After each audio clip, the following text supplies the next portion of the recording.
Excerpt from an Indigenous Peoples History of the United States. The North.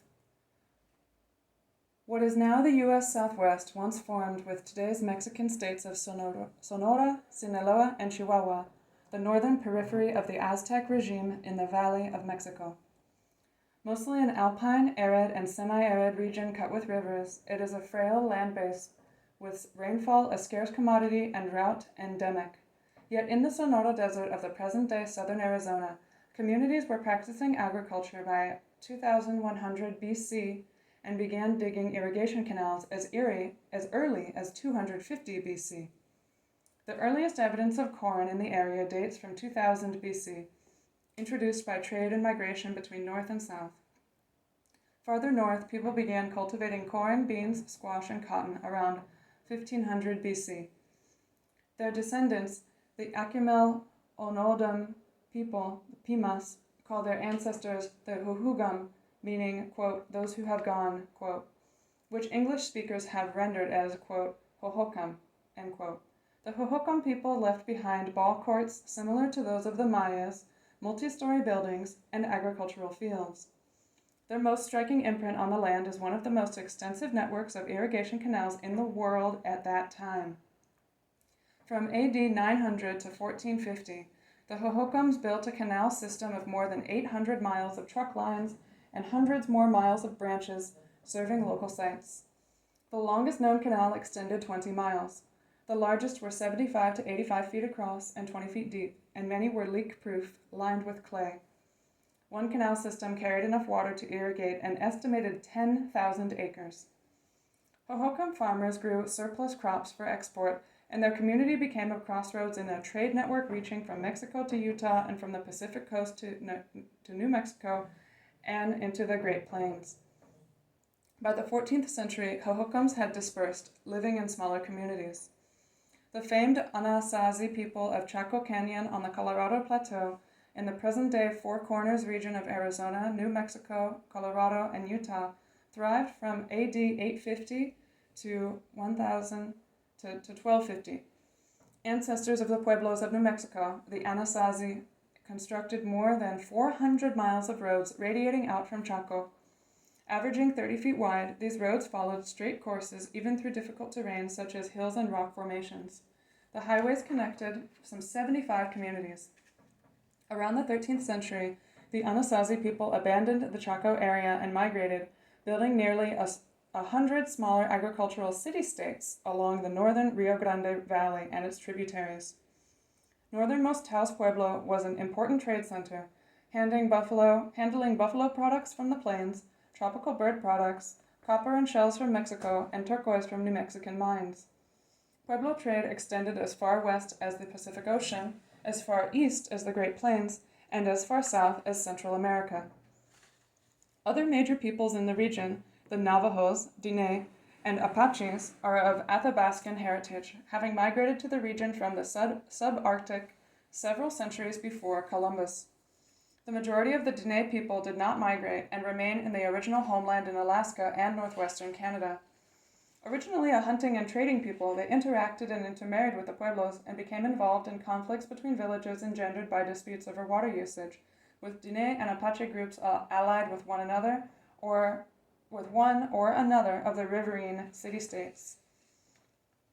The island peoples of the Gulf of Mexico and the Caribbean basin were an integral part of the cultural, religious, and economic exchanges with the peoples from today's Guyana, Venezuela, Colombia, Panama, Costa Rica, Nicaragua, Honduras, Guatemala, Mexico, Texas, Louisiana, Mississippi, Alabama, and Florida. Water, far from presenting a barrier to trade and cultural relations, served as a means of connecting the region's peoples. Pre-colonial Caribbean cultures and cultural connections have been very little studied, since many of these peoples, the first victims of Columbus's colonizing missions, were annihilated, enslaved, and deported, or later assimilated enslaved African populations with the advent of the Atlantic slave trade. The best known are the Caribs, Arawaks, Tainos, and Chibchan-speaking peoples.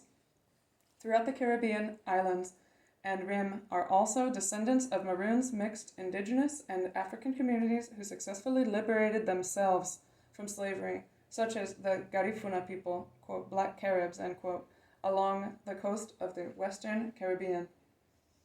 From the Atlantic Ocean to the Mississippi River and south to the Gulf of Mexico lay one of the most fertile agricultural belts in the world, crisscrossed with great rivers. Naturally watered, teeming with plant and animal life, temperate in climate, the region was home to multiple agricultural nations.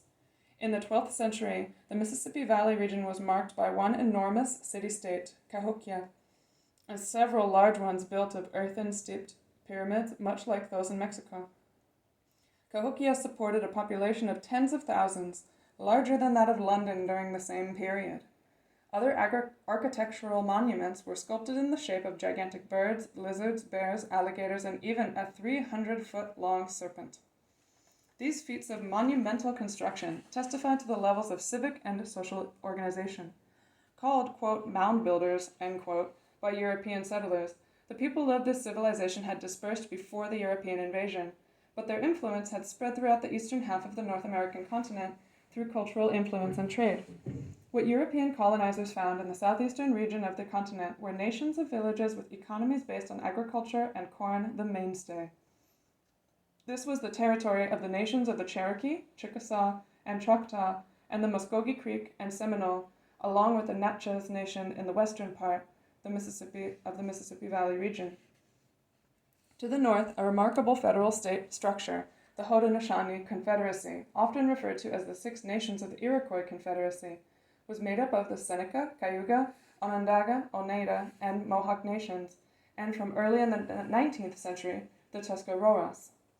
This system incorporated 6 widely dispersed and unique nations of thousands of agricultural villages and hunting grounds from the Great Lakes and the St. Lawrence River to the Atlantic, and as far south as the Carolinas and inland to Pennsylvania. The Haudenosaunee people avoided centralized power by means of a clan-village system of democracy based on collective stewardship of the land. Corn, the staple crop, was stored in granaries and distributed equitably in this matrilineal society by the clan mothers, the oldest women from every extended family. Many other nations flourished in the Great Lakes region, where now the U.S.-Canada border cuts through their realms. Among them, the Anishinaabe Nation, called by others Ojibwe and Chippewa, was the largest. The peoples of the prairies of central North America spanned an expanse of space from West Texas to the subarctic between the Mississippi River and the Rocky Mountains. Several centers of development in the vast region of farming and bison-dependent peoples may be identified in the prairies of Canada, the Crees, in the Dakotas, the Lakota and Dakota Sioux, and to the west and south, the Cheyenne and Arapaho peoples. Further south were the Ponca, Pawnee, Osage, and Kiowa, and many other nations with buffalo numbering 60 million. Territorial disputes inevitably occurred, and diplomatic skills as well as trade were highly developed for conflict resolution.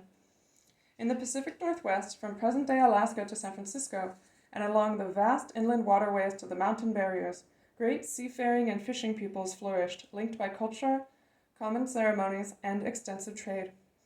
These were wealthy peoples living in a comparative paradise of natural resources, including the sacred salmon. They invented the potlatch, the ceremonial distribution or destruction of accumulated goods, creating a culture of reciprocity. They carved gigantic wooden totems, masks, and lodges carved from giant sequoias and redwoods. Among these communities, speaking many languages, were the Tlingit people in Alaska and the salmon-fishing Salish, Maka, Hupa, Pomo, Karok, and Yurok people. The territory between the Sierra Nevada and Rocky Mountains in the west, now called the Great Basin, was a harsh environment that supported small populations before European colonization, as it does today. Yet the Shoshone, Bannock, Paiute, and Ute people there managed the environment and built permanent villages. Governance. Each indigenous nation or city-state or town comprised an independent, self-governing people that held supreme authority over internal affairs and dealt with other peoples on equal footing. Among the factors that integrated each nation, in addition to language, were shared belief systems and rituals and clans of extended families that spanned more than one town. The system of decision-making was based on consensus, not majority rule. This form of decision-making later baffled colonial agents who could not find indigenous officials to bribe or manipulate. In terms of international diplomacy, each of the indigenous peoples of Western North America was a sovereign nation. First, the Spanish, French, and British colonizers, and then the U.S. colonizers, made treaties with these indigenous governments. Indigenous governance varied widely in form. East of the Mississippi River, towns and federations of towns were governed by family lineages. The male elder of the most powerful clan was the executive. His ascension to that position and all his decisions were subject to the approval of a council of elders of the clans that were represented in the town.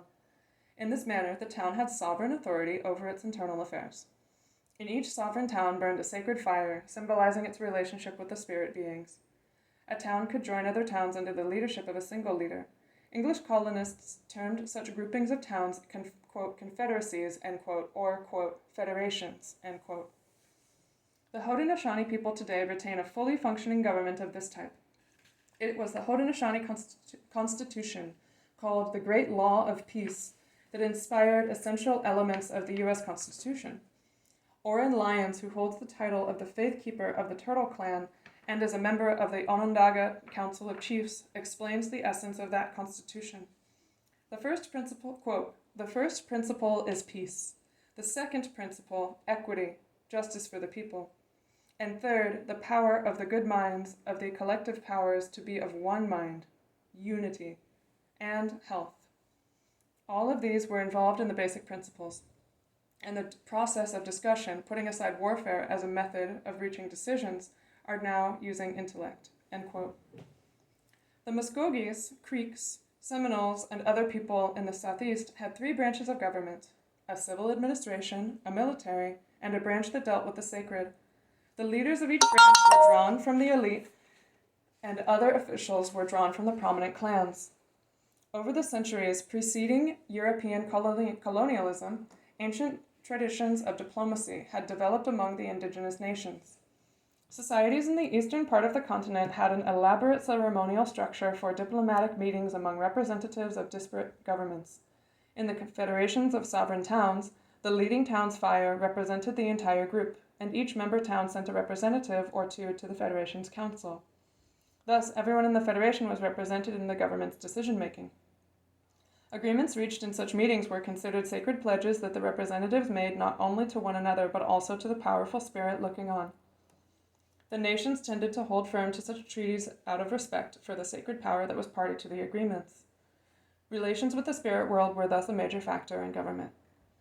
The roles of women varied among the societies of eastern North America. Among the Muskogees and other southern nations, women hardly participated in governmental affairs. Haudenosaunee and Cherokee women, on the other hand, held more political authority. Among the Mohawks, Oneidas, Onondagas, Cayugas, Senecas, and Tuscaroras, certain female lineages controlled the choice of male representatives for their clans in their governing councils. Men were the representatives, but the women who chose them had the right to speak in the council, and when the chosen representative was too young or inexperienced to be effective, one of the women might participate in council on his behalf. Haudenosaunee clan mothers held the power to recall unsatisfactory representatives. Charles C. Mann, author of 1491, New Revelations of the Americas Before Columbus, called it, quote, a feminist dream, end quote. According to the value system that drove consensus building and decision-making in these societies, the community's interest overrode individual interests. After every member of a council had his or her say, any member who still considered a decision incorrect might nevertheless agree to abide by it for the sake of the community's cohesion. In the rare cases in which consensus could not be reached, the segment of the community represented by dissenters might withdraw from the community and move away to found a new community. This was similar to the practice of the nearly 100 autonomous towns in northern New Mexico. Stewards of the land. By the time of European invasions, indigenous peoples had occupied and shaped every part of the Americas, established extensive trade networks and roads, and were sustaining their populations by adapting to specific natural environments, but they also adapted nature to suit human ends. Mann relates how indigenous people used fire to shape and tame the pre-colonial North American landscape. In the Northeast, indigenous farmers always carried flints One English observer in 1637 noted that they used the flints, quote, to set fire of the country in all places where they come, end quote. They also used torches for night hunting and rings of fire to encircle animals to kill. Rather than domesticating animals for hides and meat, indigenous communities created havens to attract elk, deer, bear, and other game. They burned the undergrowth in the forest so that the young grasses and other ground cover that sprouted the following spring would entice greater numbers of herbivores and the predators that fed on them, which would sustain the people who ate them both. Man describes these forests as, quote, rather than the thick, unbroken, monumental snarl of trees imagined by Thoreau, the great eastern forest was an ecological kaleidoscope of garden plots, blackberry brambles, pine barrens, and spacious groves of chestnut, hickory, and oak, end quote. Inland, a few miles from the shore of present-day Rhode Island, an early European explorer marveled at the trees that were spaced so far that the forest, quote, could be penetrated even by a large army, end quote. English mercenary John Smith wrote that he had ridden a galloping horse through the Virginia forest. In Ohio, the first English squatters on indigenous lands in the mid-18th century encountered forested areas that resembled English parks, as they could drive carriages through the trees. Bison herds roamed the east from New York to Georgia. It's no accident that a settler city in western New York was named Buffalo. The American bison was indigenous to the northern and southern plains of North America, not the east. Yet native peoples imported them east, along a path of fire, as they transformed forest into fallows for the bison to survive upon, far from their original habitat. Historian William Cronin has written that when the Haudenosaunee hunted buffalo, they were, quote, harvesting a foodstuff which they had consciously been instrumental in creating, end quote. As for the, quote, Great American Desert, end quote, as Anglo-Americans called the Great Plains, the occupants transformed that too into game farms. Using fire, they extended the giant grasslands and maintained them. When Lewis and Clark began their trek up the Missouri River in 1804, ethnologist Dale Lott has observed that they beheld, quote, not a wilderness, but a vast pasture managed by and for Native Americans, end quote.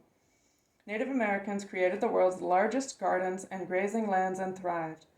Native peoples left an indelible imprint on the land with systems following the corn, with systems. Follow the corn. Of roads and nations and communities together across the entire landmass of the Americas. Scholar David Wade Chambers writes, the first thing to note about early Native American trails and roads is that they were not just paths in the woods, following along animal tracks used mainly for hunting. Neither can they be characterized simply as the routes that nomadic peoples followed during seasonal migrations. Rather, they constituted an extensive system of roadways that spanned the Americas, making possible short, medium, and long-distance travel. That is to say, the pre-Columbian Americas were laced together with a complex system of roads and paths, which became the roadways adopted by the early settlers and indeed were ultimately transformed into major highways.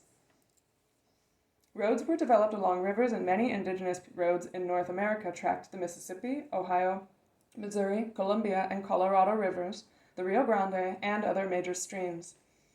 Roads also followed sea coasts. A major road ran along the Pacific coast from northern Alaska, where travelers could continue by boat to Siberia, south to an urban area in western Mexico. A branch of that road ran through the Sonora Desert and up onto the Colorado Plateau, serving ancient towns and later communities such as those of the Hopis and Pueblos on the northern Rio Grande. From the Pueblo communities, roads eastward carried travelers onto the semi-arid plains among tributaries of the Pecos River and up to the communities in what is now eastern New Mexico, the Texas Panhandle, and West Texas. There were also roads from the northern Rio Grande to the southern plains of western Oklahoma by way of the Canadian and Cimarron rivers. The roads along these rivers and their tributaries led to a system of roads that followed rivers from the southeast. They also connected with ones that turned southwestward toward the Valley of Mexico. The eastern roads connected Muskogee Creek towns in present-day Georgia and Alabama. From the Muskogee towns, a major route led north through Cherokee lands, the Cumberland Gap, and the Shenandoah Valley region to the confluence of the Ohio and Scioto rivers. From that northeastern part of the continent, a traveler could reach the west coast by following roads along the Ohio River to the Mississippi. up the Mississippi to the mouth of the Missouri, and along the Missouri westward to its headwaters. From there, a road crossed the Rocky Mountains through South Pass in present-day Wyoming and led to the Columbia River. The Columbia River Road led to the large population center at the river's mouth on the Pacific Ocean and connected with the Pacific Coast Road. Corn. North America in 1492 was not a virgin wilderness, but a network of indigenous nations, peoples of the corn.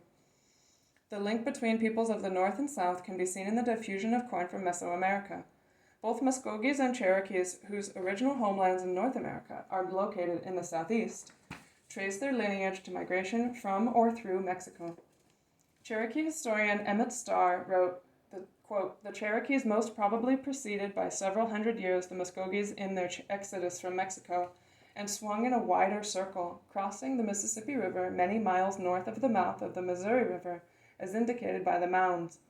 The Muskogees were probably driven out of Mexico by the Aztecs, Toltecs, or some other of the northwestern tribal invasions of the 9th or preceding centuries.